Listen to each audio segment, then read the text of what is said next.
What up, YouTube? It's Dave Medic 1. I have another knife first impression for you today, and today what I got for you is an A.G.Russell Orca Framelock. Let's take a quick look at her.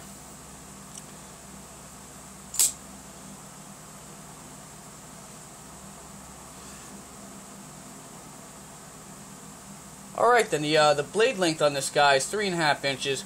They're using the HCR13 MOV. Of course, it's made in China there. It's a spear point blade with a swedge up at the top. And that just really adds the aesthetics as far as the blade goes.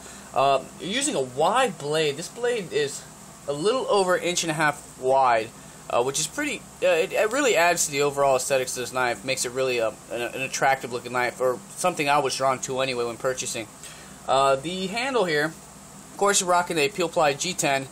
Mild in texture, not that aggressive at all. It's even milder than some of the spider coats that you do have out there. It is a Framelock, as you can see.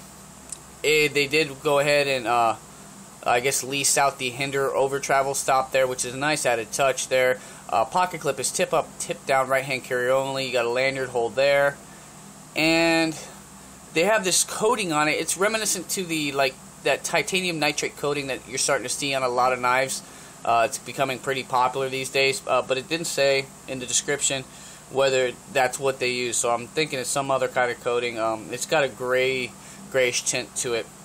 A couple things on this knife there. As far as ergonomics go, the ergos are pretty decent. Not too bad in forward grip. Reverse grip, not so much. A forward grip, they're decent. They work for this knife there.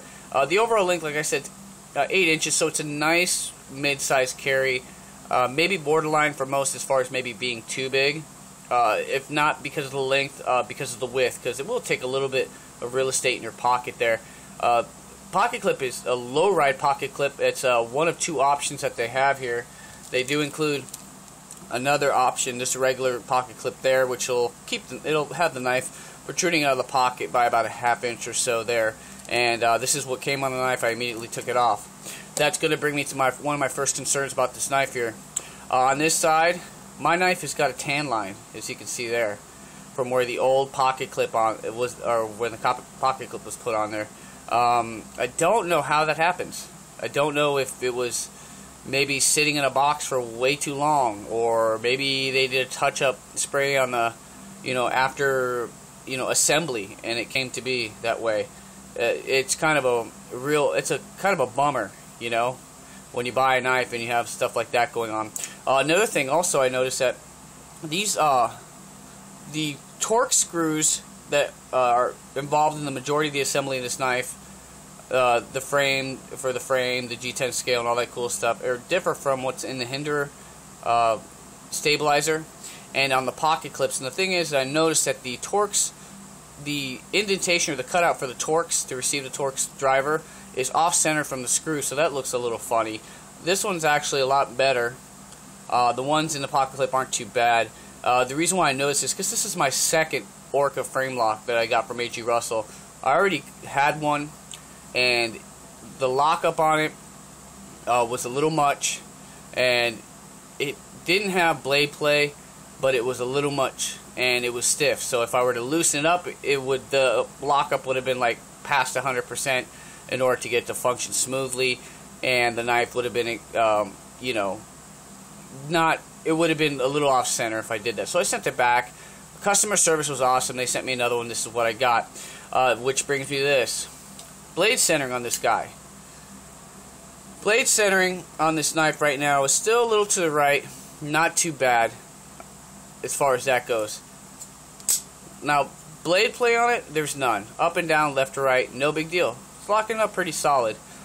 Unfortunately, as you can see there, the lockup is like past 100%. So who knows what's going to happen there. It's such a cool looking knife, and it's really sad that, whoever they had manufacturing for them cut a lot of corners with this. I mean, this thing is razor sharp out the box. The edge is perfect. The edge is actually really uniform grind front and back. And everything else on this knife was pretty darn decent. But I've got a tan line for the pocket clip, as you can see there, which is pretty funny. And the lockup is just unacceptable. There's no blade play, lock rock or anything. It's a little stiff. So locks up solid. No blade play. None. Up or down, left or right. But it being at, you know, 100%. Sometimes it's right at 100. Sometimes it's a little more. It's shifting back and forth like that. I know I mean, if you guys own enough knives, you know sooner or later it's going to be developed blade play. So there you are. This is like I said, it's the A.G.Russell Orca Framelock, and it's not a cheap knife. You know, it's not. I mean, it's not super expensive, but it's $40. So it's kind of like, you know, around the range. You know, Spyderco Tenacious. Actually, Tenacious is cheaper than that. Oh, size comparison. Here's Tenacious, by the way. So it is, you know, Tenacious is considerably smaller than that. So just to give you an idea, if anything, it reminds me of the Boker 1-ton, or but not Boker, the Kershaw 1-ton, as far as how wide it is and all that stuff, and also it being a frame lock and very skinny in profile and all that stuff. But Kershaw does a way better job on their 1-ton than I guess A.G.Russell does on their frame lock there. It's a budget. It's supposed to be a price point knife or budget line knife, and I'm not too familiar with A.G.Russell. I don't know if they've tried to, you know, because a lot of the A.G.Russell stuff is most of it's on the higher end. They're very expensive knives, and I don't know if this is their first attempt trying to jump into the to that price point market. But I mean, they did a great job as far as design. I mean, they knocked it out of the park as far as design goes, in my opinion. I mean, the way it looks, it's just that you know, the fit and finish is, you know, garbage. You know, lockup sucks. It's sad. I don't know if I should send it back, and you know, if I should hold on to it, because I like the look of this knife so much that I'm willing just to keep it, just to have a cool looking knife like this. I think I'm just going to send it back and get my money back, to tell you the truth. You know, it sucks because it's such a really cool looking knife, but there's other stuff out there. So anyway, guys, I thought I'd bring it to your table, to the table. I usually don't, you know, I did a video on the first one, and it wasn't much different than this. And I'm trying to be, you know, I know that when you produce a lot of stuff, and, you know, sometimes your quality control, you know, you'll have one or two slip by, and that's acceptable when you're doing, you know, X amount of hundreds of knives or whatnot. So before I posted my video, I decided to give them a chance, and I sent it back to them, talked to the customer service. Like, the customer service was awesome. Send it back, we'll get you a new one. I sent it back like 5 days ago, and I got the replacement already, just to give you an idea how their customer service is. So nothing against A.G.Russell themselves.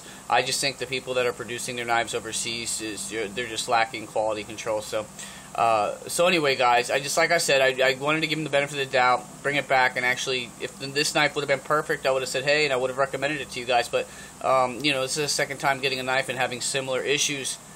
I just can't recommend it, especially not for $39.95, and not even if it was $12.99. Just because even well, you know, a $12.99 knife is going to be garbage, but still, I can't recommend anyone spending their hard-earned money on something like this. I just can't. I mean, it's a really, like I said, they knocked it out the park as far as design goes, but fit and finish quality is just leaves a lot to be desired. It's just kind of sad. So anyway, guys, that's my review on this. If you have any questions, post them below. I don't know. Give me your opinion on what I should do. I'm thinking I'm sending it back and getting my money back, and that way I can go ahead and purchase another knife to review for you guys. So anyway, guys, thanks for tuning in as usual. Peace.